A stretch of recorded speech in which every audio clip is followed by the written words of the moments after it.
The following is a special presentation of iRacing on LSRTV, your home for sim racing.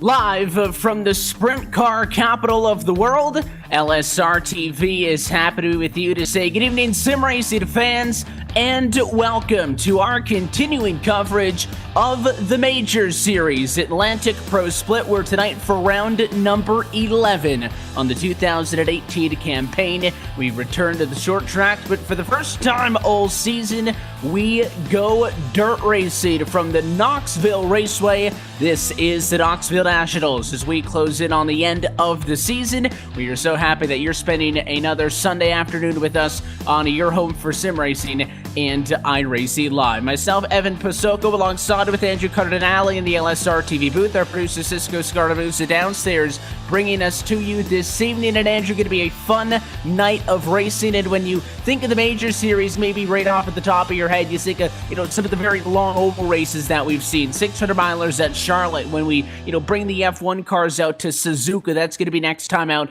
for the Japanese Grand Prix. But this season, we get the Knoxville Nationals for the first time ever, and it should be a very fun night of racing.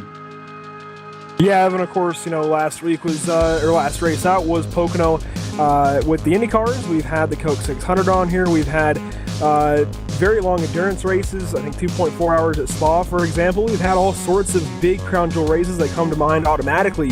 But for the majors, like you said, this is totally new to come to Knoxville with the sprint cars and just let it all hang.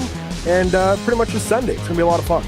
I know a lot of drivers have been really looking forward to this one. Right now, they're working in a 5-minute 4-lap qualifying session that is going to set up our 3 heat races that we're going to see for the night. We'll talk a little bit more about how the format's going to work in just a moment, but the championship picture headed into this evening, I mentioned as we get close to the end of the season, the Japanese Grand Prix, the Bathurst 500, and the Myrtle Beach 400, the only races left to go this season after this afternoon. So as we take a look at the top of the championship standings, Andrew, with his win just a week ago, you mentioned that race at Pocono Raceway. Riley Thompson taking his first win of the year. He is now just 29 points behind Mike Kelly for the overall points lead here in the Atlantic Pro Split. It is a big gap when you drop back to somebody like a Thomas Peterson or a Joshua Kadada. There's drivers over 100 points thereon off of the top spot, but I think Riley Thompson's fixing to make it a close championship fight as we head into the last couple of races. Yeah, just a month ago, we were thinking Mike Kelly had this one in the bag if he just kept being consistent and kept finishing up front. And then Riley Thompson with that surprise win last time out really tightened this thing up. Now just under 30 points for this championship. We still have a few great rounds left. Some exciting races to come. Let's break down how this format is going to work. Obviously, a lot different than what we have been seeing thus far over the course of the year. I mentioned we will go racing. 3 heat races is what we're going to use to get kicked off here, and your finishing position in those heat races is going to dictate where you end up this evening. Obviously, if you finish first through third in your heat, you get that ticket to tonight's feature race, which will be the longest race of the evening at 35 laps. All these heat races are 15, but if you fit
Caution flags enabled. They will be enabled when we go racing through all of our main events on the way up to the feature race a little bit later on this evening.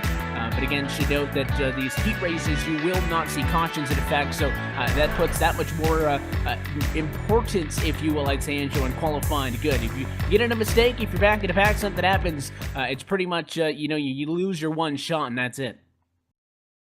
Yeah, exactly. You can't mess around in these races. You have to just focus on the task at hand and try and get through to the main event later tonight. Qualifying session is drawn to a close. We do have our heat race grid, so let's go trucks on and take a look at your LSRTV starting grid. Here is how we will roll for heat race number 1. It is Dakota DiCenzo on the pole position for this one is 15.207. Going to be the best of all, and it'll be Eddie Hawks on his right-hand side starting in second. Bruce Jones will start third tonight in this one. It'll be Jason McSparrett rolling off fourth, and Eric Smith there in P5. Michael Lane will complete row number 3 from the 6th position. Then it's Ross Banfield and Jason Wallet rounding out your first heat here tonight. 8 cars on the grid. We'll see that number as we head into heat races 2 and 3. That number will be what you're going to see for all of these heat races. And get a lot of racing going on, as always, every Sunday with the major series, of course.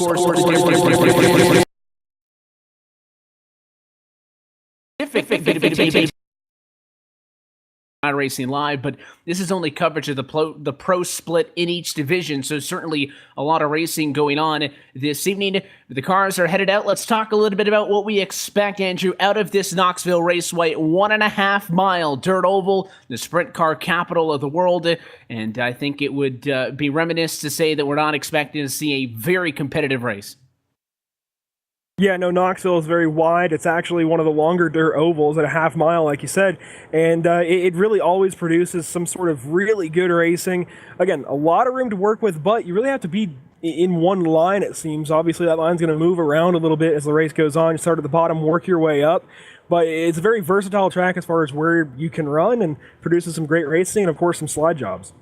And, of course, we're happy that you are joining us this afternoon on your home for Sim Racing and iRacing Live. The pace truck going to head down and in, and we are going to get set for our first of 3 15-lap heat races as we work on a grueling stretch to get to tonight's feature race where all of those critical championship points are going to be up for grabs. We'll see what the 844 machine of Dakota DiCenzo can do from pole position in this one as he tries to pull away. The pace car is down to the safety of the pit lane, and there goes the 844. Green flag in the air. It's heat race number 1. And already a big lead here for Dakota as he pulls away, gets a, I think, 10-car length lead on the guys behind. That's going to be Bruce Jones down to the bottom side, makes the slide job. Here comes the crossover from the 45. Eddie Hawks can't get it done. And nearly got into the back of him there, so Hawks going to give up. Jones is able to maintain P2, and I think that third spot should be enough for Hawks to be able to go at least into a B main. Again, a lot of the transfer positions depending on the final number of qualifying cars that took place in that Q session.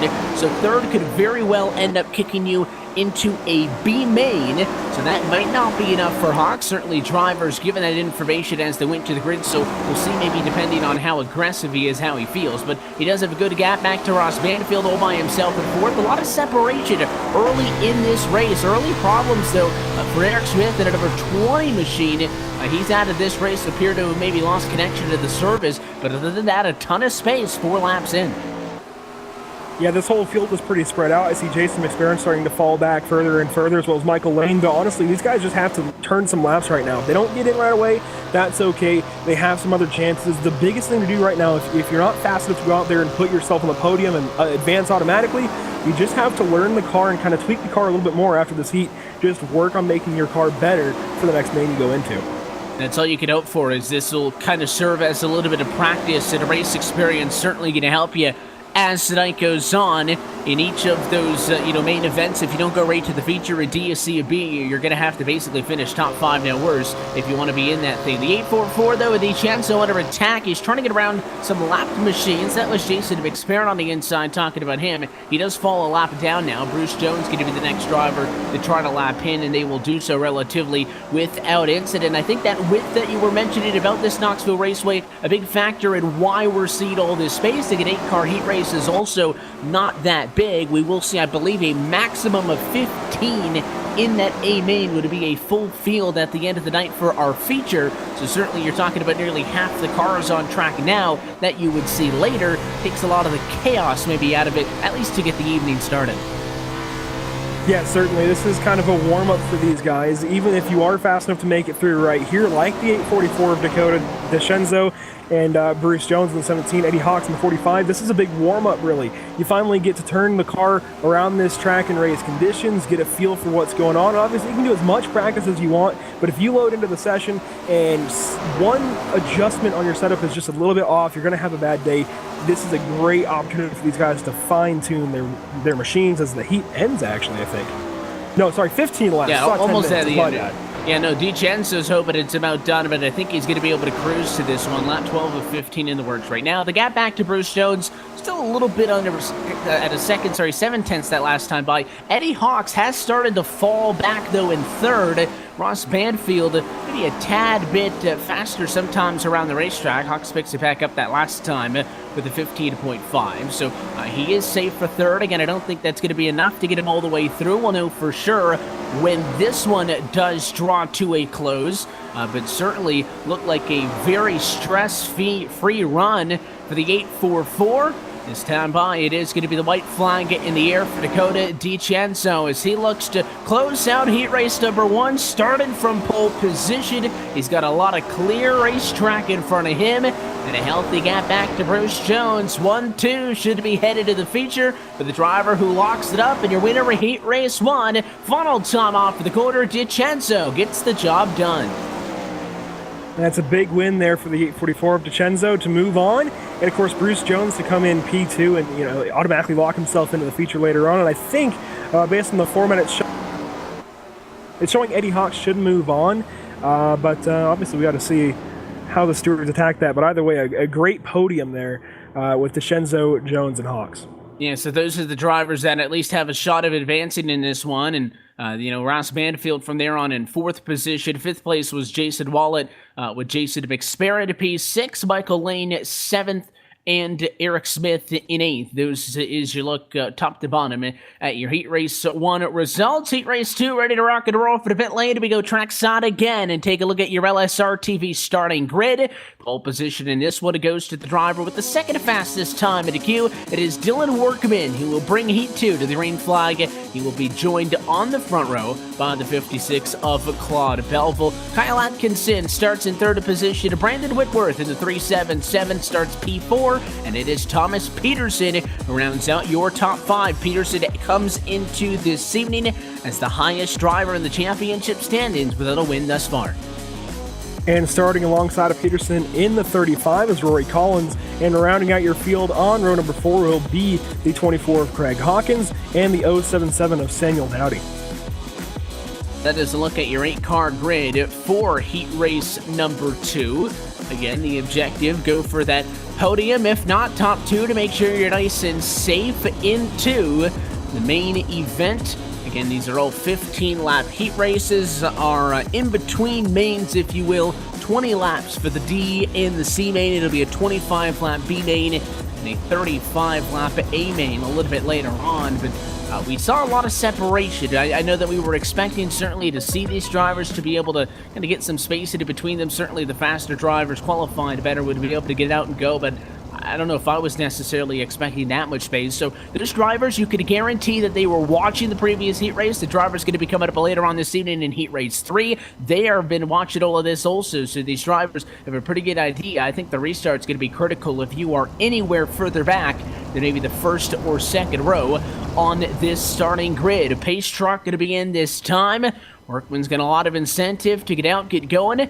and leave the rest of the drivers to fight for P2 and whatnot behind him. He just waits on the pace truck to dive down to give the signal. There it goes, the 15's on the gas, and it is a very good job. Workman going to get us underway. Solid start from Workman as Claude Belval takes the bottom side, gets that right up next to, actually, sorry, that was Atkinson on the bottom, sorry. Atkinson trying to get by Claude Belval on the top, and now they get back to single file. Brandon Whitworth just behind. Whitworth right there tucked in the number 4 spot, trying to get up on this battle for second, and not the best entry into the quarter for Atkinson, but his exit's certainly going to be a lot better than that of Claude Belval, so second and third end up pretty much on top of each other again. His race leader pulls out to about 6 to 7 tenths of a second of an advantage. That 22 running that little bit of a higher line, 56 more so in the middle of the racetrack, and it does look like Atkinson is looking to get that better run coming off of the corner, keep that speed built up throughout. Those two cars are getting pretty even right now. Going to be difficult, I would say, for the 22 to make up those 4 car lengths that he's losing. Either Belval's going to have to make a mistake or you differentiate your line a little bit. Looking to the inside, 56 protects that time in 3 and 4. Atkinson getting awfully closer, though, and Whitworth there, P4 also beginning to close. And it's looking to me like Atkinson is very comfortable on the top side, but I'm not sure if he's comfortable enough on the bottom to actually make a pass here on Claude Belval. It's Knoxville, it's flat, you almost have to throw a slide jump if you want to make a pass in a sprint car. Obviously, it can be done elsewhere, but as Brandon Whitworth closes in on this battle, Atkinson has to make his move, and he looks really strong on the top, really planted up there, but I don't know if he's good enough on the bottom to make that pass for second place. And the concern is now, if you're sitting in third position, is it worth risking where you sit right now in third to go for maybe that guaranteed ticket into the feature race by trying to make the move for second? Or do you simply say, I'll take the third, if it sticks me in a B main, it's much better than going for the automatic transfer if that cutoff does end up 2 again, because it could vary with the number of entries. Is it worth, maybe wrecking and having to go racing in a D main if I wreck out of this race, as opposed to just kind of taking this third place result? Brandon Whitworth, I can promise you, has got a little bit more incentive than those cars in front of him as we cross the halfway point in heat race number 2, but I just don't see him having that little bit extra bite he needs to keep up with these two. Whitworth looked really fast about 5 laps ago. He started to close in on these two battling for second place, but now he's starting to fall back almost into the clutches of Thomas Peterson, who we mentioned is the highest driver in the championship standings without a witness. Now Atkinson goes to the bottom side trying to pass Claude Belval, and he almost got that right rear up ahead of Belval's left rear. Almost looked like he had an advantage there, but it just didn't work out. I don't think that car is strong enough on the bottom to make it work.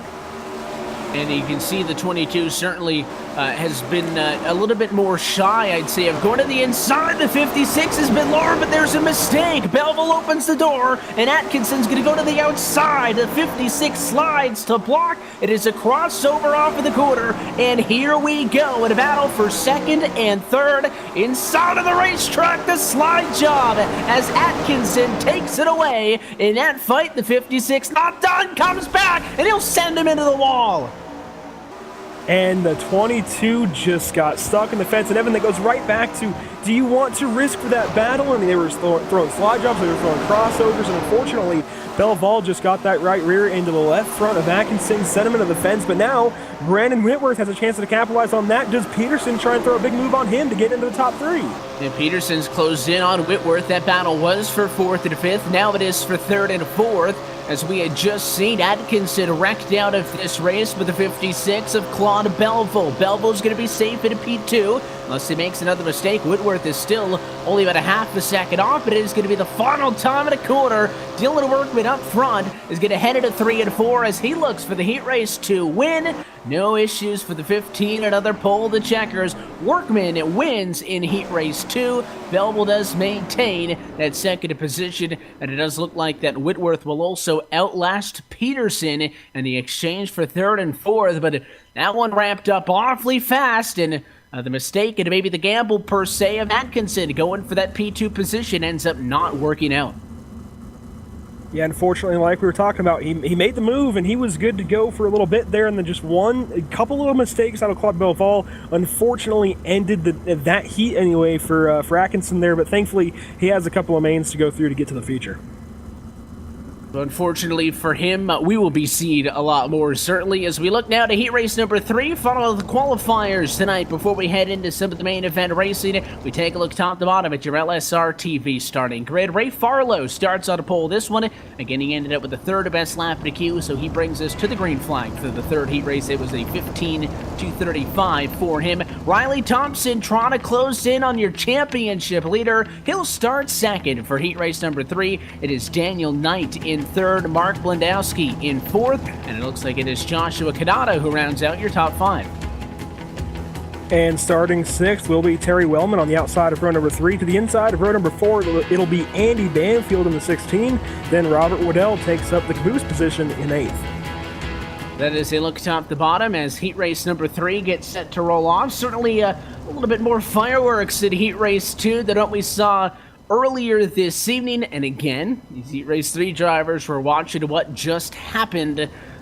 So maybe there is a little bit more of a timidness that we will see when it comes to going to make those moves. The initial move we saw in Heat Race 2 by Atkinson was very good. Belleville a little bit too overzealous, ends up taking him out. Let's see if we see anything exciting for a transfer spot in Heat Race number 3. Pace car in, Ray Farlow on the gas. Green flag in the air for 15 more laps.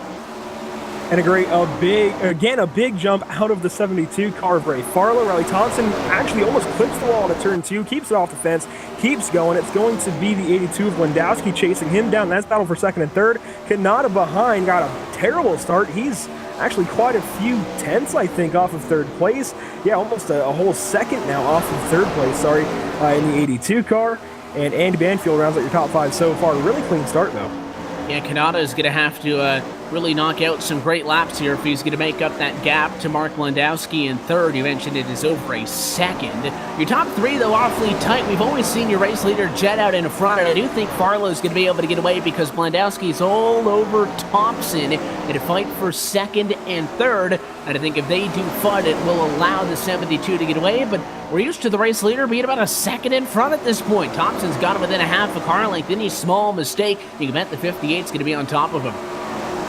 Yeah, Ray Farlow is really sticking to the inside line, that trusty inside line here at Knoxville. Got to be careful not to get that left front up on the berm down there. And now he goes just a little bit higher. I really noticed they've really slicked the bottom off so far. And it's not too bad yet. It's just getting a little bit dry slick. But that 58 is really using that top side. And so is the 82 of Lewandowski to make up some ground here on Farlow. And that's what you have to do here at Knoxville. You got to chase that line up the track. You certainly see that dynamic with the 58 machine and the 82, but it is now more so Thompson on Farlow than it is Blendowski on the outside of Thompson. The 82 in third, struck back just a little bit. He's way up top on the outside of the racetrack. Farlow's gone a little bit low now because he's got thick lap traffic. He'll get around Daniel Knight, no issue. He is going to catch, though, Robert Waddell here on the exit of the corner. Your race leader's got a lift. The 25 goes high, gives him that positioning. And now look at Riley Thompson trying to get through as those lap cars fighting for position are trying to strike a balance. The 25 almost took the 58 out there, and finally Waddle's just going to back out of this, says I want nothing to do with it, and he gets out of the way of it. A couple of close moments there for your race leaders. Yeah, Thompson's having to stick lower, and he's getting that right rear right in the slick, and it's really affecting his exit of turn 2, and it's totally opened up this gap from first to second now. Ray Farlow really starting to make some time on Riley Thompson as Daniel Knight is just holding him up. He's not necessarily getting in the way of Thompson, but Thompson wants to run a little bit higher on the exit of 2, and here comes Blendowski. Almost makes a move on the 58 there of Thompson. Going to fall in behind for now, but watch turn number 1 this time by. Now to see what happens in this exchange is the number 58 machine again dealing with those split lap traffic entries, although Blendowski again inserting himself into the picture. He's going to get stuck behind Daniel Knight on the outside, but it is going to be a very good runoff. Does he stick it 3 wide in the middle of the racetrack? He'll slide high, get rid of the number 894 machine. So now Blendowski's got the 58 all to himself with 3 to go, almost contact into turn 1. The 32 tries to get to the inside, and Thompson's got his hands full on defense. Lewandowski almost had a pretty decent lane to the inside of Thompson a couple of times there. Riley Thompson getting back into line now, running a little bit higher and trying to just get away now from Blendowski. Coming to 2 to go this time by, the 82 trying to catch back up. trying to get back into this, and it looked like he almost made his play for that position, missed out on it, and he's now got a very limited time to try to catch back up. This has been very good news, though, for Ray Farlow. Riley Thompson, 1-2, have stretched out a significant margin for the rest of the field. It is just now Thompson trying to hold off Blandowski as Farlow's get ahead into 3 and 4 for the final time. Looked like he might have been under pressure early. It's not going to be the case. Farlow wins heat race number 3. The race to the line for second, a little bit too shy of it, and Thompson does hang on for second, and it is Blandowski who comes home just 4/100ths of a second behind him in third. A great battle to the line out of Thompson and Blandowski results in Thompson keeping second place. Now, as we get ready for the C main, actually the D main gets skipped, and behind that battle for second, if I can get the results to come back up, I believe was still Terry Wellman and Andy Banfield. The results actually just went off my screen. Yeah, we'll take a look as we get set to get racing. Obviously, everything is going to update on the standings and whatnot. The drivers who advance right into your main event, it does look like we're those top 3 from all of your heat races. So as we take a look for the C main this evening, to get a lot of changes, we now go racing for 20 laps, and do also keep in mind caution flags are now on. Let's take a look top to bottom at your C main starting grid. It is Jason McSparron who will bring us to the green flag in this one after he finished in a very tough position in the opening heat race number 1 in P6 for him, but he'll end up top of the board for this one. Kyle Atkinson starts in the number 2 position to be Robert Waddell in third. Michael Lane starts P4, and Samuel Dowdy rounds out your top 5. Starting 6 will be Daniel Knight, who we saw just a little bit of in that third heat right there. Eric Smith going to start from 7th position in this C main. Craig Hawkins rounds out the 4th row, and taking the caboose will be Terry Wellman in the 37th car. So that is your C main starting grid. And again, based on what we had seen earlier, I think the bottom 3 drivers are going to get the boot, not make it all the way into, not necessarily even all the way right into our main event, because if you're going to go racing for the feature race tonight, you're going to have to go through this C main just to qualify into the B main in just a little bit. So a long way to go tonight as we go racing for the first time at 20 lap distance. It is going to be Jason McSparron on a pole in the number 23 machine. A pace truck to the safety of the pit lane this time through. We'll see if any caution flags and some restarts also maybe a factor in this one. The 23 is going to wait a little bit longer to go, and he plays the 22 well. It is McSparron, but an issue for the 23. It ends up being a very poor start, and outside Kyle Atkinson going to rocket to the race lead. And that really stacked the field up 3 wide behind out of turn number 2. Here comes Dowdy through the middle. He gets ahead of Knight. Now a stack up again. The 20 gets into the 077 there of Dowdy. And a big incident there. Dowdy goes around. And Dowdy spins to the inside of the racetrack after contacting with the 20. It has not triggered a caution flag. He'll try to get back on track, but so far we stay green. And again, it looked like the issue with Kyle Atkinson. Your race leader has crashed at turn number 4 all on his own. He smacked the wall and he's out of it. Yeah, Atkinson just got high out of turn number 4. The banking kind of fell away. Not that there is much here at Knoxville. He just got into the wall as the replay comes up on your screen, I'm sure. And he just got into the wall and flipped himself over, and he just messed up. It's simple as that. He just messed up coming out of turn number 4 that time. Not expecting that one. I was just about to comment on how his good restart got into the race lead, and he smacked the wall, and you could see him spinning down low on your screen. It took me a minute to register that was indeed your race leader. And now Jason McSparron going to get a second shot at life here as he goes back to the race lead after getting an initial good jump. I don't know if he had a minor connection problem or what, but all of a sudden lost a ton of speed. That's what backed everybody up. It actually led to the incident we saw with Samuel Dowdy at a 077 after contacting with Eric Smith. But now McSparron back to the race lead. Michael Lane is P2, and Daniel Knight now scored third.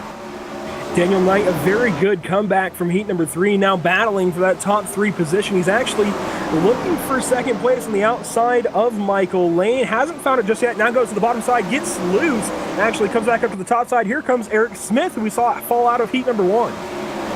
Smith back into the picture. He's already gained 3 positions in this C-Main. Started 7th, now runs in 4th. And he is right there alongside with Knight and Lane. You can throw a blanket over them. Small mistake over the corner. Lane checks up. Here comes Daniel Knight trying to look to the outside. Not enough room. The 62 is going to squeeze him. It is a big wreck with Michael Lane on the front straightaway. He came down. He tagged Smith also. But Michael Lane upside down and out of this race. He wrecks out from P2. And there just wasn't room for 2 cars in the same place. I think Knight actually got a run on the outside, tried to go to the outside of the 62, and Lane kind of just came up the track a little bit, made contact, and of course set him flipping into Eric Smith. And that was it for the 62. It was Lane. Smith continued on. Yeah, we had a great shot of that live, and I think very fortunate to survive all of that, as much as maybe you could say that car survived as you took a second look at that incident, everything that went down in that battle for position. Certainly, it was the 94 and Knight with the speed who made a move to the outside of the racetrack. Again, it was a mistake on the part of the 62 in the first place that opened that up, but the 20 machine got smoked, and I thought Eric Smith was going to be okay, but the damage was far too much on that car.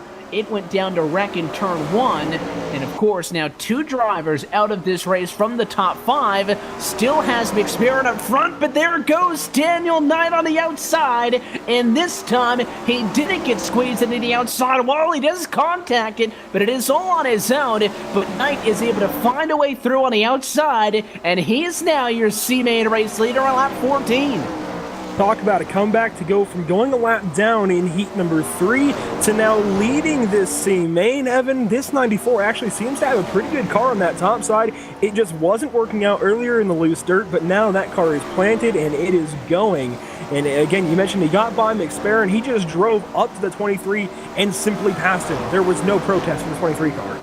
Yeah, the 23 McSparron, I think, has been fortunate enough to be involved in so many close calls, considering how wild this C-Main has been thus far. And I think he's just happy that he's still in this race, maybe still struggling with some connection issues as McSparron tries to get to the end of this race.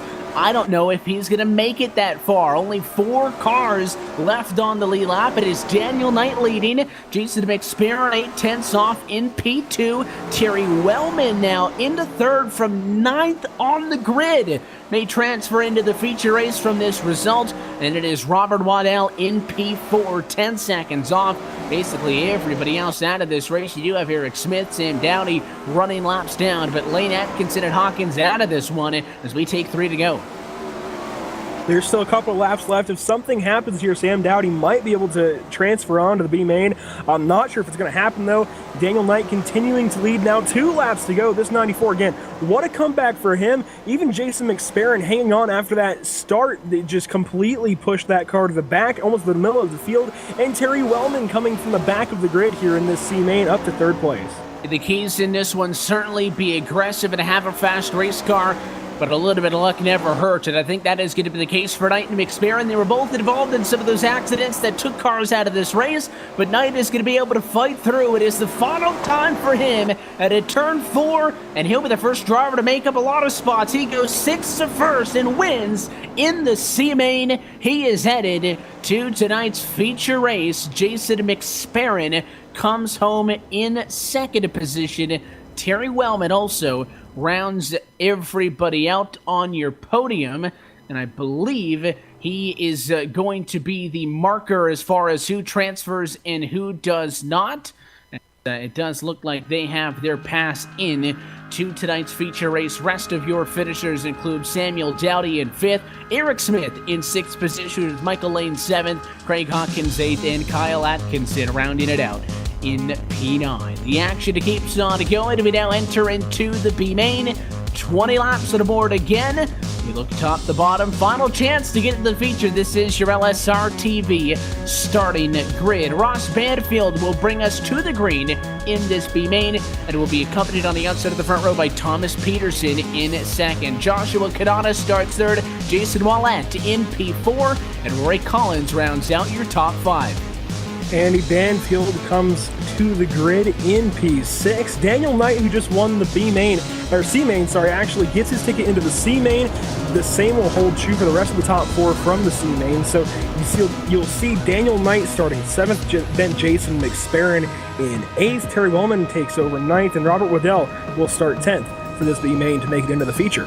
The biggest field we have seen thus far. Feature race coming up, but you're not going to want to miss that one. But this is your last chance to get into the main event this evening, and if that last C-Main was any indication, half the field in that race in this one, plus some drivers who finished a little bit better in their previous heat races, something tells me we are going to be in for quite the show as we get set to determine who's going to fight for the bulk of the points tonight for round number 11 of the 2018 Major Series Atlantic Pro Split. Pace truck down and in. Ross Banfield's going to be in control. My tip, get as far away from the pack as you can.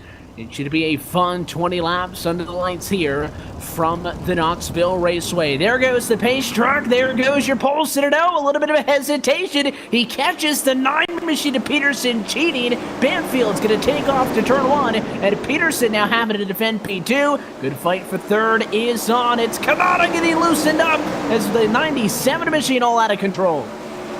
A huge gaggle back here for some of the midfield positions as it's the 14 car, Jason Mullen, who actually ends up losing quite a few positions on this start of the race. He goes from 4th to 7th, and Kanata, I think, actually may have lost connection. No, actually he's back. That was very interesting. Kanata on the results was falling all the way back to 10th place. Now he's back in it. He's in 6th. So that was a bit of a scoring issue there. Terry Wellman takes over the 5th position, and up ahead, the battle that is really heating up now is actually for 3rd, Rory Collins and Daniel Knight going at it. And Daniel Knight once again at another fight for position, and again from that C main he is able to transfer into this B main. The B main is set by a mixture of drivers who had a position in the heat races that wasn't quite enough to get to the feature, but didn't put them at the back of the pack into the C main, and it combines them with your top finishers from the C main. So again, C-Main top finishers get to race into the B-Main. We mentioned it at the top of the night that if you don't get that automatic transfer, it could be a long path to the feature race. So good to see some of these faces again. Daniel Knight really liked that outside line of the previous main, and he likes it again this time to the outside of Thomas Peterson, and he's got second to the 94, really digging it way up on the fence there. He simply made that look easy, Evan. He just got up on the top side, planted that right rear up there, and powered away. Now Rory Collins starting to reel that number 9 car in. And just behind, Terry Weldon wants a piece of the action. He's starting to gain some time. Even Kanata in 6th, the final transfer spot, starting to catch up. He actually hits the wall, hangs onto it for now. Now he's in the fence harder. He's going to lose a ton of time here. You're going to lose a ton of positions and time, mainly in this late into the race. I don't think you have any really free space to give that much time up, especially after Kanata got into that incident and the contact on the opening lap of this race.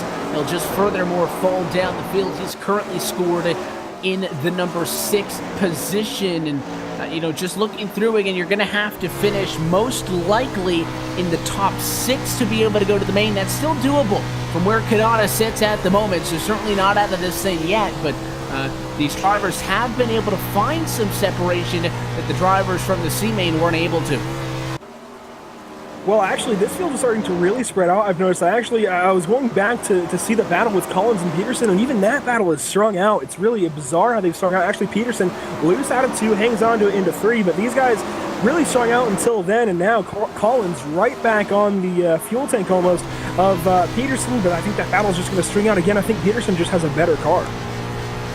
Yeah, it certainly looks like that might be the case. You often, see in short races like this, 20 laps, unless your race car is a ton better than the cars around you, it's going to come down to execution. To make a small mistake, you get into a fight, some drivers, even with maybe a lesser of a race car, can just outduel somebody. So that's why I think the 35-lap feature going to be a good balance of allowing drivers to show what their cars have, while also still being, again, a relatively quick main event. These drivers fight for critical points on the fourth to last race of this 2018 season. But I would keep an eye on Daniel Knight also. He's been so good topside. He made that move on the outside for second and for the race lead earlier in heat race, or than the C main, I should say, to get into this B main. He passed Peterson, who's now 2 seconds behind him, and he is closing on Ross Banfield. Certainly faster, but is he going to be able to catch him with 6 laps to go? Yeah, Daniel Knight almost had a dismal performance. Actually, a car around there, I'm not sure who that was. That was actually Robert Waddell, who went around on the berm. No harm, no foul there. Gets out of the way. But Daniel Knight almost had a dismal performance, going 2 laps down in his heat earlier on. Comes back, he wins the C main. He is actually second, trying to get up there and win the B main. That car has really come in, and he's running the same line he ran in the heat. It's just that they moved the track up. They actually got some good dirt there on the top side instead of just being the loose marbles, and this place is really coming alive with the up on that top line, and it's really aiding that 94. It is really helping a 94 machine. Certainly, Banfield's been able to go and stretch that margin back out the last couple of laps after a big mistake by Daniel Knight on lap 15 when he contacted the outside wall in turn 1. I think that was going to be the final nail in the coffin as far as his hope to fight for the B main win. Second place certainly going to be enough to get him into the feature. You got a question though, Andrew, as we take 2 to go. You race in your heat race, you got to race through a C main and a B main. You're going to be pretty tired, I'd imagine, by the time you get to the feature compared to the drivers who just top 3'd it in their heat and went right away. Yeah, he's already turned far more laps than he will in this upcoming feature, assuming he still gets in. Coming to white flag here, but he has done a great job so far. My only concern is where he'll finish here will actually put him on the inside of row number 6, I believe, for the feature, so that will be something to watch. You'd also argue maybe all of the extra lap time is going to help out these drivers. Ross Banfield looks good, though it was shaky at times, but he does win from pole position. It is Ross Banfield, your winner in the B main. Daniel Knight comes home in the number 2 position with Thomas Peterson, Rory Collins, and Terry Wellman rounding out your top 5. Joshua Kanata P6, Jason Wallett in 7th, Andy Banfield 8th. In and out of this race, Robert Waddell in 9th, and Jason McSparron does come home at the very back in the number 10 position. And just to confirm, that cut was indeed the top 6. So Kanata, despite his issues, is in the feature. And the number 14 of Wallet in 7th will not transfer into our main event. Drivers do have, finally, for the first time this evening, a quick opportunity to catch their breaths. A 5-minute warm-up session before we go feature race racing. So what we will do is take a quick opportunity to step aside, and when we come back, we're going to hand out the 12th checkered flag, the 11th checkered flag, should say, on the 2018 season. You're watching LSRTV's continuing coverage of the Major Series Atlantic Pro Split on your home for sim racing and iRacing Live. We return to Knoxville in just a moment.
So, you want to race in NASCAR.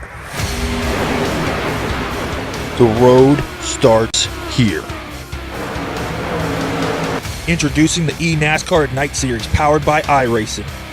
This is the gateway for all aspiring 13 to 16-year-olds. Starting June 20th, ignite your dreams of one day racing in the top tiers of NASCAR. Go to www.iracing.com/ignite for full details.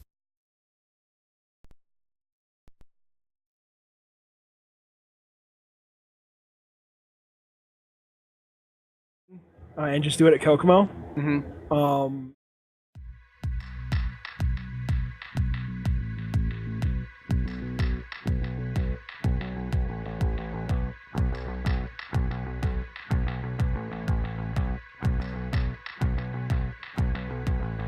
And welcome back to the Knoxville Raceway. LSRTV's coverage of the Major Series Atlantic Pro Split continues this evening, and we have raced through the heats and up to our feature race tonight as our 15-car grid is set.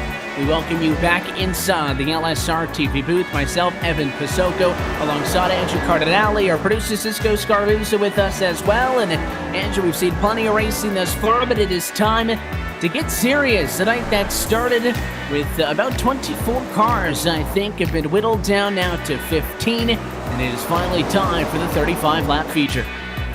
Yeah, these guys have had a lot of practice to this point if they've had to go through any more than just their heat. Of course, the race they just ran, either one of the mains, over half of the distance they'll run in this main event. So that's a lot of really good practice right there. It gives you a chance to see how the track is going to change, and that is going to be ever important, as I believe the track order has actually been reset a little bit. We watered the track a little bit, tore it up, and it's going to be a very fun race to watch that bottom side slick off.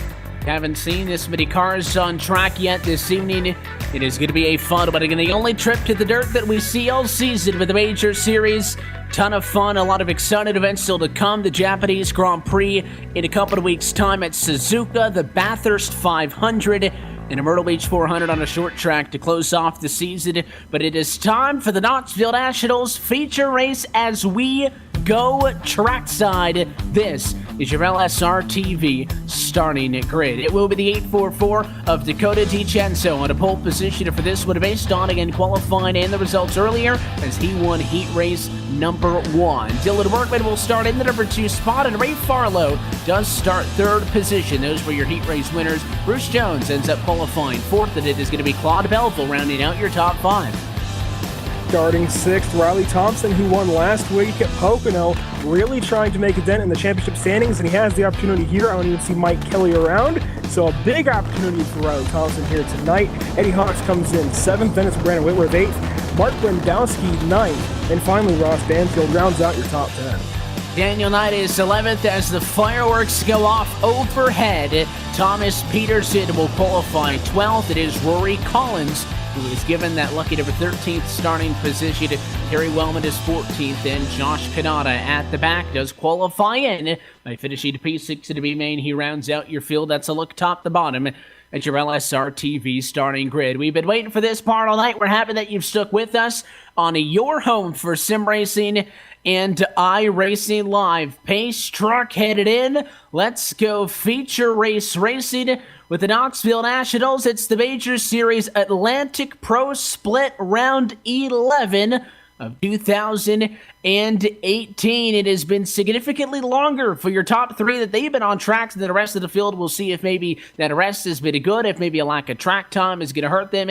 It all comes down to this right here, right now. Green flag in the air, we're feature race racing from Knoxville, and it is DiCenzo leading to turn 1. Here comes the 72 of Farlow on the inside for 2nd. Another great start here from DiCenzo, but he's got to watch out. Farlow's right behind. Then it's the 15 of Workman. They are not wasting any time getting up to speed here. Workman around the top side trying to make that pass for 2nd. To make that move for the number 2 position doesn't work out. It looks like it is going to be as everything ends up cycling through in this one. It does look like it is going to be DiCenzo maintaining that position. Farlow, therefore, a little bit furthermore back in front of Workman, though. Workman trying to defend on Bruce Jones, who's a difference between 4th and 5th position. So that is going to be the difference. I do believe that the battle for the race lead is between DiCenzo and Farlow. The scoring, I believe, is incorrectly showing Joshua Kanata as your race leader. We will assume that that is incorrect unless we hear otherwise. That is what the official time is showing. But a battle for the race leader right now as Farlow to the inside of DiCenzo. This is for the race leading position, and a 72 on the inside of the racetrack does get that spot away. The 84 tries to defend at least second. You hold off the 50 to work, but if it is a three-way fight right now for what we believe to be the race lead. Workman to the bottom, planting that left front on the berm down there, trying to make the pass on DiCenzo, throws the slider, can't really get it done just yet, slides up, gets a little bit loose, loses that spot, now contact down the back straightaway, they get back into it, DiCenzo working the top side right on the right door of Workman, a little more contact out of turn 4, good for some help there as Farlow continues on. Now another big slider here from Workman, can't make it happen, can't clear that front end of DiCenzo, so not a real slider, but he's going to keep trying and trying and trying, and throws it in. DiCenzo gets into Farlow. DiCenzo loses some time. Picture going to be back with you in just a moment, but DiCenzo with big problems. Your pole sitters into the outside wall, and we do have a caution for the first time this evening. They were initiated for those B main races. However, we saw a couple of incidents, but they never actually triggered a caution flag, and we finally get one. What a tough break for Dylan DiCenzo, though, Andrew. We had a lot of confidence coming into this, qualified on a pole, won his heat race, started this main event on a pole, and gets passed for the race lead, and then kind of just gets squeezed into between a battle for first, second, and third. He spins out, and all of a sudden his night is falling apart. I think he's got ahead and parked it in the pit lane. Very unfortunate, as you mentioned. He came in looking to be the favorite here tonight, and unfortunately, that's all going to fall apart here for the 844. Parked in the pit lane, going to finish 15th in the feature event. So he's going to go all the way down, and they are going to correct that scoring discrepancy that we mentioned. It had incorrectly put Josh Kanata as your race leader. Again, that the correct battle was at the time for second, third, and fourth, as we've got the cameras back up for you. So Kanata is going to take an end of the longest line penalty, drop to the back. That will, therefore, correct everything. Farlow is your race leader. Dylan Workman in the 15 is now second. And in between those two is where we did see Dakota DiCenzo get squeezed into between the two and wreck out of this one in a battle for the race lead. So now you hit the reset button. We're really no longer talking about a 35-lap A main, Andrew. A very crazy open to this race, no doubt. At the lights going on top of the pace car, though, now your focus is just the 24 laps still to go. Well, here at Knoxville, the fireworks do go off at the start of the race, too, so that was definitely fitting for these three to be battling. And unfortunately, DiCenzo gets the short end of the stick, but that does create a great opportunity for Bruce Jones and Riley Thompson to get up here and battle for those top three positions. Coming to the restart, Farlow on point. Farlow's going to be on point. They're going to go single file up on the outside of the racetrack, and he is in control. He'll initiate the start. And on the first restart we've seen all night, Farlow's going to check out. Good for him to put a lot of space to work with because those two cars looked very even. He gaps the 15 by a couple of car lengths. Workman does defend second. It's going to be Bruce Jones third. Riley Thompson up the P4. And then Claude Belva right now rounding through your top five. And you have to think back to Farlow's performance in heat number 3, where he tried to stick on the bottom side as much as he could, and that bottom is already starting to fall away here, Evan. A lot of cars in this track have put down a lot of laps now. That bottom side just isn't as it should be, at least for his car, it seems like. I think he prepared his car for a bottom line racetrack, and that's not quite what we're seeing. We're seeing that top line really be powerful once this track gets broken in. And again, the 15 now in second place, working the top side just like Daniel Knight was earlier in heat number 3 to almost catch up to that 72. He was making up some time that way. Now they're about stabilizing. Daniel Knight's also still using the outside, but he's so far back of the pack after getting involved in one of those incidents that he's only just now gotten back to P11 where he started this race. Workman, though, has started to close in on Farlow again. Workman, who started second, dropped to third after he got passed by Farlow earlier in this race, but he was all over him at the time that we saw the incident with your pole sitter DiCenzo. So now that Workman is trying to recover from not the greatest of race starts. I don't think you necessarily put the blame of the 15 on that. I think it was just the 72 did a really good job of getting going. A gap that was over a second is now down to 2/10. The 15 is hauling the mail. He's there on the back of Farlow, who's been running significantly lower on the racetrack than Workman. The crossover to the inside. Here's the move for the race lead. The 15 and Dylan Workman's going to slide high, but he gets to run off to the corner. Yes, sir, new race leader as the 72 now tries to pay him back. Couldn't get the crossover done. Farlow falls back. He'll take second place now. A bit of a grain of salt there for Farlow. He's still working that bottom side, now moving up just a tiny bit. Tries to get a run there on Workman. Can't get it done. Now battle from behind. Thompson makes contact with Jones. Contact with Jones at the 17, but they are going to continue to fight now as Bruce Jones on the outside gets crossed up in the 58 of Riley Thompson. So all of this continuing as they fight very aggressively in a fight for third and fourth. The 58 of Thompson goes up top. And again, Mike Kelly came into this as your championship leader as more contact between third and fourth. But Mike Kelly had made all 10 starts on this season. But Riley Thompson missed one. He still started a very impressive 9 races. But without Mike Kelly in the field this evening on this pro split, that 29-point difference between the first and second probably going to be no longer. And if the 58 can hold on to this, you may be looking at your new overall points leader this late in the season, that 58 car. And that's exactly what Thompson needs, is Kelly to either have a bad day or just not be here at all, and that's great for him because even if he doesn't bring home a top 3, or even if he loses a position from here and falls back to 5th or 6th, it's going to be a great points day. And even if he just gets up there to Mike Kelly, he can bring the battle to Mike Kelly next time out with the F1 cars at Suzuka, or just take that points lead and start to just conserve and work that points battle. But right now, Riley Thompson more concerned with 3rd place here, trying to get by Bruce Jones. All of that continues on as you see plenty of fights throughout the pack. Jones Thompson still one of the most competitive. Do need to note rather that Dylan Workman is working around a lot of lap traffic right now. Trying to pass the 37 machine to Terry Wellman. He is going to be able to successfully do so. 15 machine clearing the 37. He gets on by. It does give him a little bit of extra space on Ray Farlow. So those two drivers going to be able to mix things up, certainly. And again, when you're a race leader, getting by the lap traffic certainly key. And so we have a little bit of developing information here. Seems Mike Kelly did race the Knoxville Nationals this week with the Major Series, but in a different split, I believe the Euro split from what Cisco is telling us. And so that means that he finished second in that race, and the points are definitely going to change up as Farlow actually brings the fight back to Workman down to the bottom side. Didn't even notice that for a moment. Makes the pass momentarily, but Workman gets the speed down the back straightaway off the top side to retake that position. Now out of turn number 4, Farlow has the nose ahead, and then Workman gets that big run out of turn number 4. He gets to run off of 4, and again, Farlow did a very good job of closing in on this. It was Workman by 7/10. All of a sudden, we're talking about a battle for the race lead here with just less than 7 laps to go, and the 72 on that lower line can't get the speed off of the corners. You can see Workman just fly up alongside him as all of that balances out. This one should go all the way down to the end this time by 5 laps left to go from the Knoxville Raceway. Is it going to be Workman or is it going to be Farlow? This one's going to go down to the end. They both got over a second and a half to third, so it's a 2-car fight.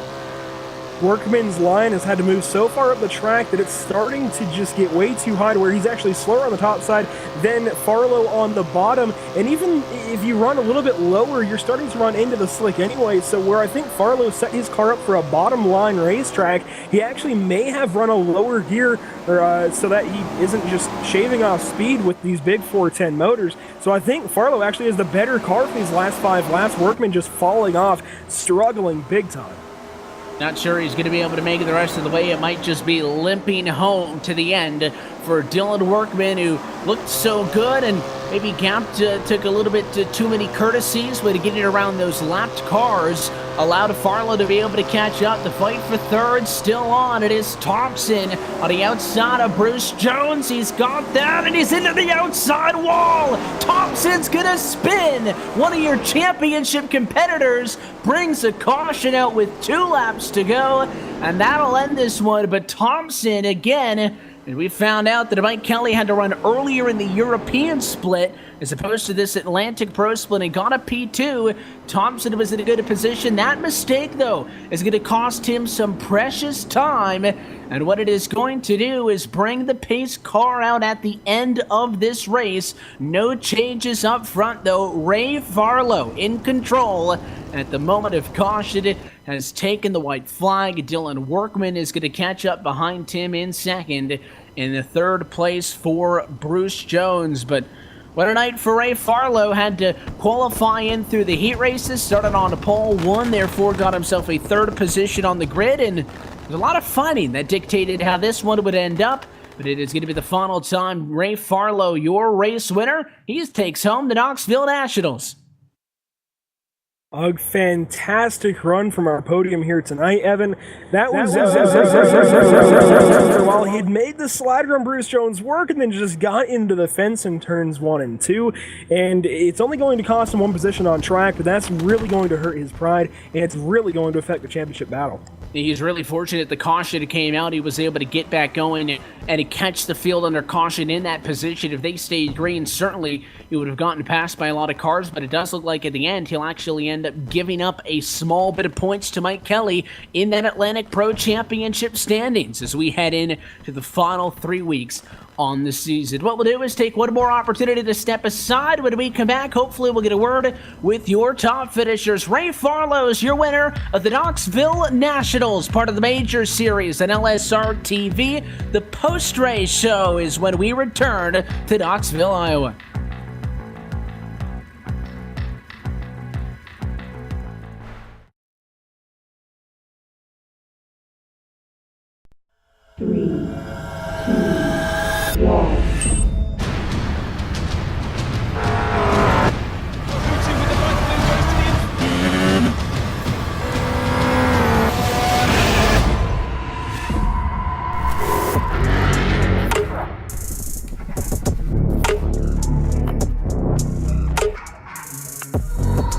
Last year I was sitting at a desk as a sales manager, and now I'm official McLaren F1 simulator test driver.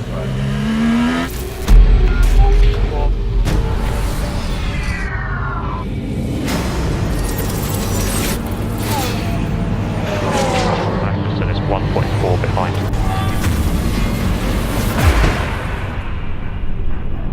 This opportunity is huge.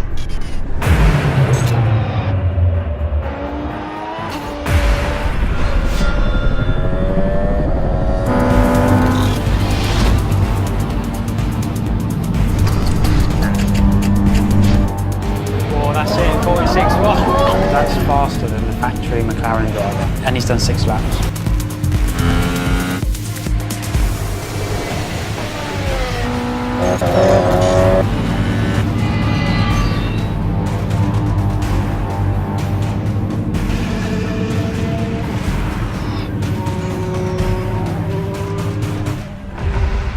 Let's go race.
This broadcast is the copyrighted work of LSRTV, and it may not be rebroadcast, retranslated, or used in any form without the express written consent of Live Sim Racing LLC and iRacing.com Motorsport Simulations. LSRTV would like to thank you for your support, and we hope you enjoyed tonight's broadcast.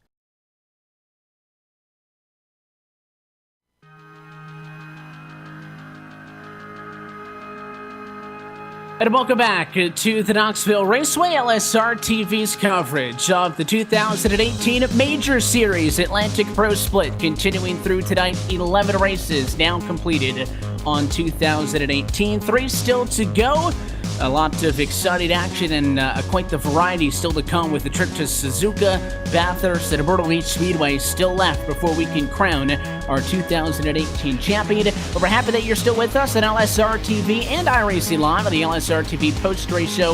Evan Pasoko, Andrew Cardinale with you, with Cisco Scardamusa downstairs. We will go trackside in just a moment, talk with your top finishers. Before we do so, we look top to bottom. This is a look at your LSRTV full race results. Ray Farlow gets the trip to victory lane. It is Dylan Workman in second, and Bruce Jones who finishes third. We'll be trackside with all of them momentarily. Riley Thompson snags a P4 to this. It'll be good for him to keep the points tight in the championship fight headed into the race in 3 weeks' time.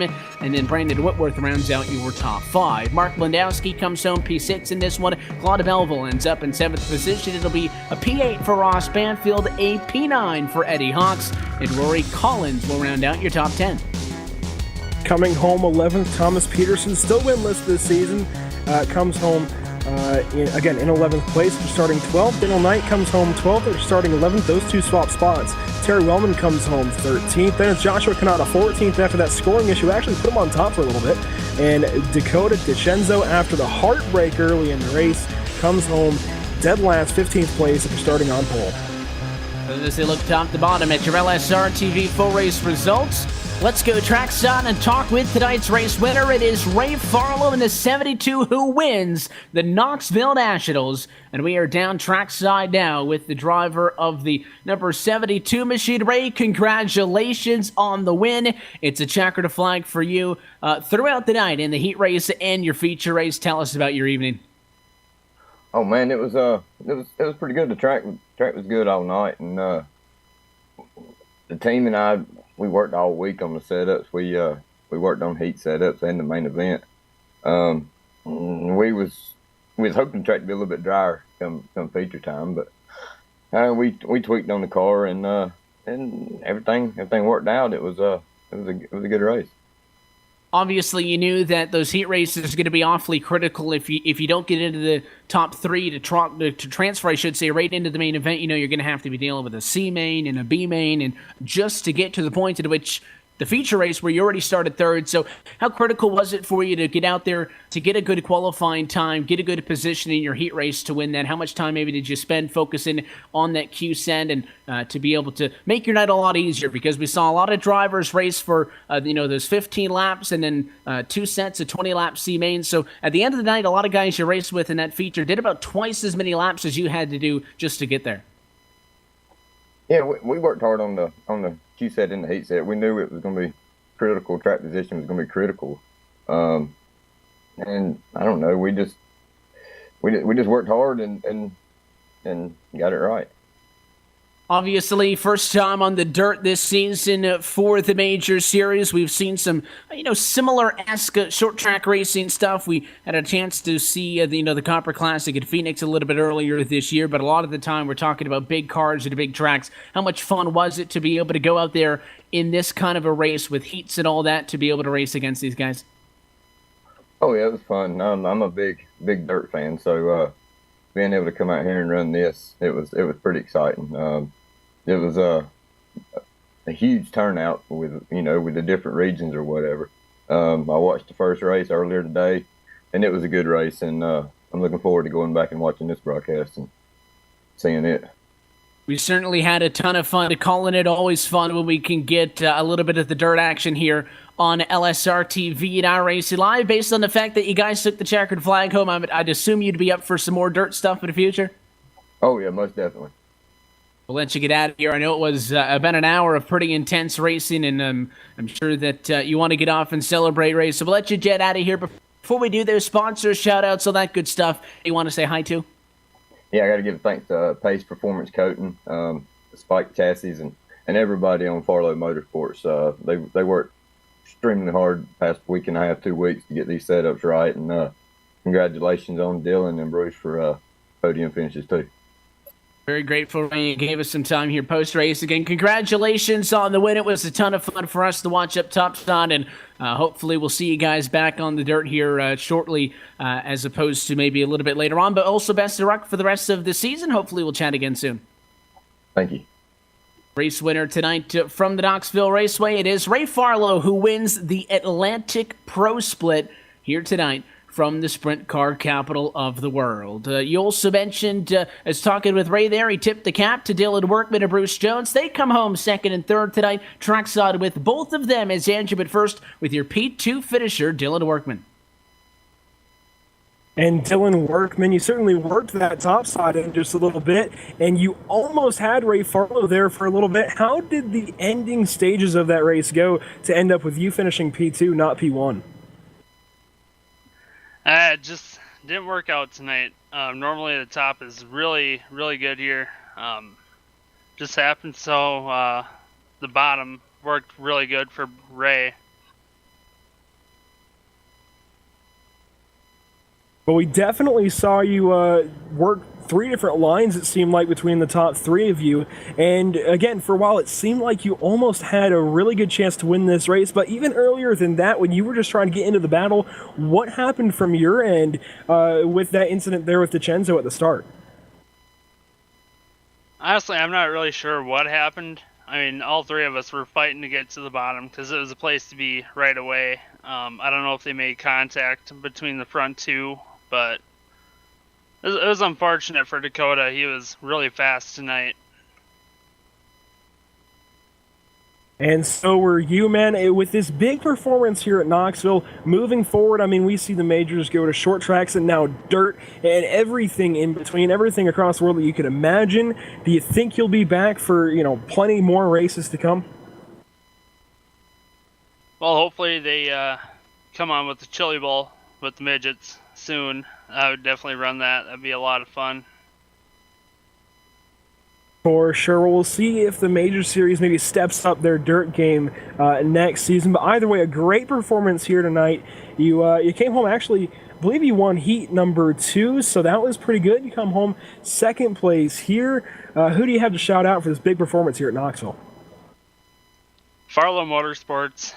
We swept the podium tonight. We had really good, strong cars between us 3, and Kyle, unfortunately, had an incident. But those guys mainly, they bust their ass on a setup. Well, you all certainly did a great job. It was a lot of fun watching you guys battle wire to wire down to the end of the race. And hopefully we see you around some more, but thanks for your time here tonight. Thank you, guys. And shooting it now back to Evan Pasoko with third place finisher Bruce Jones. It was a good night as well for Bruce Jones. In fact, the only podium finisher in this one who didn't end up headed straight to victory lane at the start of the night. It was a P2 for him at a heat race. It was enough to qualify him, though, right into the feature, and he does get a podium as we go trackside with the drive of the 17. Bruce, congratulations. Great result for you. A lot of drivers weren't able to make their night quite as easy as you were. To get right into this feature race, how critical was that?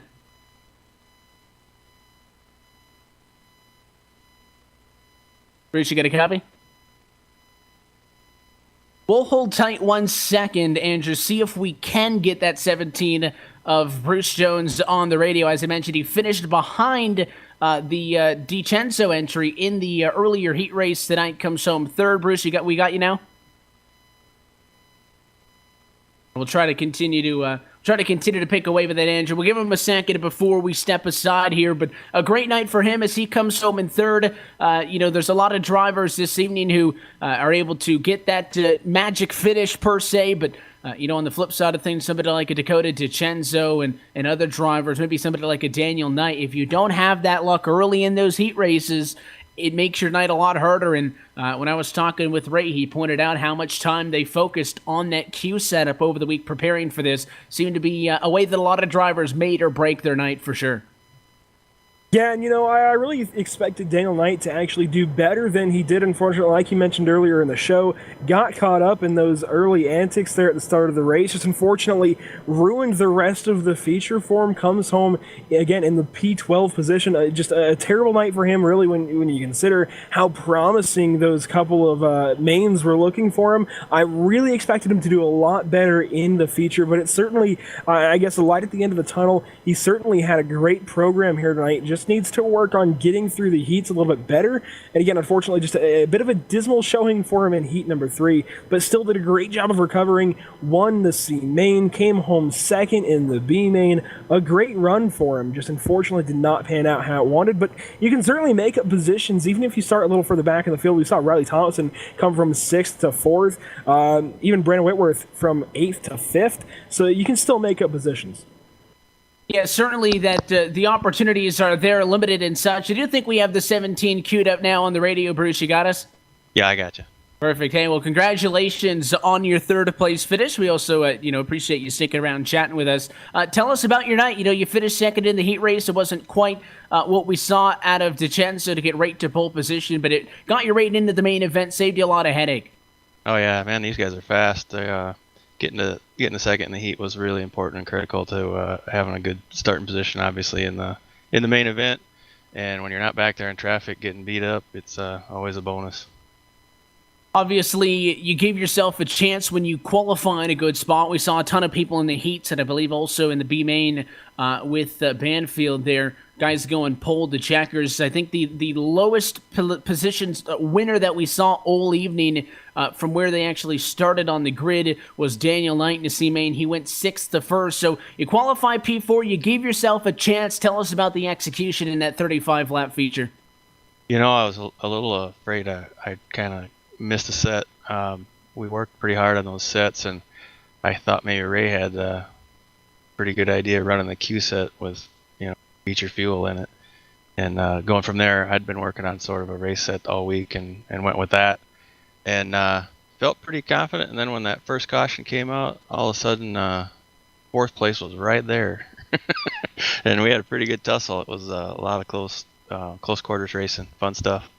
And we certainly watched you and Riley go back and forth many times in this one. It was an exciting race. A little bit different, though. We, talked with Ray and Dylan just a little bit ago about being able to race on the dirt. Certainly a diversified 2018 calendar for this major series. I pointed out the Copper Classic we saw earlier at Phoenix. We have, some asphalt short track stuff as well, especially the season finale, which would be a ton of fun at Myrtle Beach. But to go race it on the dirt, certainly I think the one race out of all of them that stands out from the rest. What were you expecting out of this race, and kind of how did it compare to that expectation? Well, I thought we were going to be pretty solid. We're a bunch of, dirty guys anyway. I ran the 8500 with you guys back in May or June when that was. But the Majors puts on a great series, and it's always well organized and great to be a part of, and we're just happy they put it on. And obviously thanks to Farlow Motorsports teammates Kyle Atkinson, Dylan Workman, and Ray and Ryan Pace. Also thanks to Pace Performance Coatings for letting us do what we do out here. What are the chances that we're going to see that number 17 to Bashid a couple more times before the season's done? Oh, we'll be back. No problem. We look forward to it. I know it was a hard-fought night. I know, 35 laps you get into this race. It doesn't sound like a lot on paper, but it's certainly stressful. So we'll let you get out again, Bruce. We appreciate your time. Before we do, though, sponsors, shout-outs, all that good stuff. Who do you want to say hi to? Yep, Pace Performance Coatings, thanks a lot. And Farlow Motorsports, obviously my teammates. 3rd place finisher tonight from Knoxville. Bruce, again, thanks a lot. We'll catch you next time. Good luck. Thank you, sir. That is your top 3 finishers. Big thanks, Ray Farlow, Dylan Workman, and Bruce Jones, 1st, 2nd, and 3rd, for giving us some time tonight. That does wrap up the Knoxville Nationals, but we are not done yet for 2018, Andrew. 3 races still to go. We will return in a couple of weeks' time, September the 30th, the Japanese Grand Prix from Suzuka. In mid-October, you will see the Bathurst 500. and then the Myrtle Beach 400 on November the 4th. Going to close out the season. So 3 more races to go, 3 different disciplines, and a lot still on the line for this Atlantic Pro Split. Yeah, this championship is not over. You saw Riley Thompson have a really good chance to make up some points tonight. Then we learned that Mike Kelly actually finished second in the Knoxville Nationals race that he ran in the European split. So this is certainly not over. Things are just tightening up after Riley's win last time at Pocono in the Indy cars. We're going to open wheelers next time out at Suzuka. So you never know. It could help Riley Thompson out there. And of course, Pack Majors action not quite done for the rest of the night. The Pacific Division are going to be live with our friends at GSRC on our Racing Live in just a little bit, I believe, at 6 o'clock Pacific time. You will see the final of the 4 different divisions that have been in action today, so make sure to join our friends there. And of course, we look forward to catching you next time out when the Major Series returns. The good news is you don't have to wait until the end of the month to catch more live sim racing action here on LSRTV and iRacing Live. You can go to our website at www.livesimracing.com.